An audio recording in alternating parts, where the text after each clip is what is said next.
Welcome back to DataShark Academy.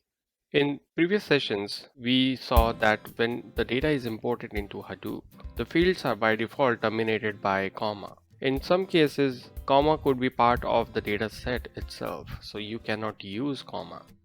In such cases, you may have to change the field delimiter, and that can be done using fields terminated by directive. So let's try this now in our terminal. So let me open the terminal.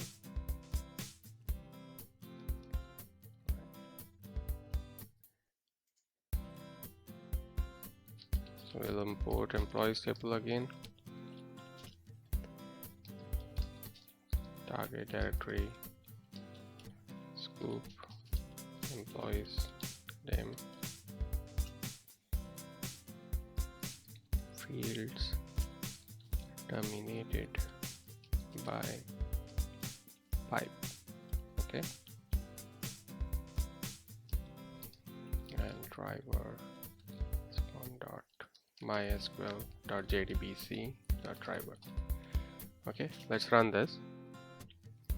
So everything is same data will be imported. The only difference will be how the data fields are terminated on the Hadoop side.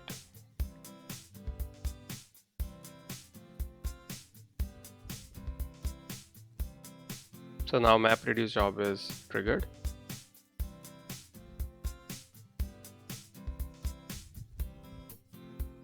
Alright, so all the records are imported. Let's look at the data on the Hadoop.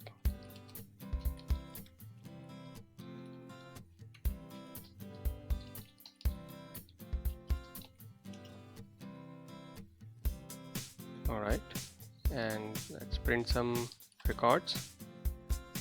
Let's do it from here, and we only want first 10 records. So as you see, now instead of a comma, we are getting a pipe delimiter between fields. Let me show you how it was before.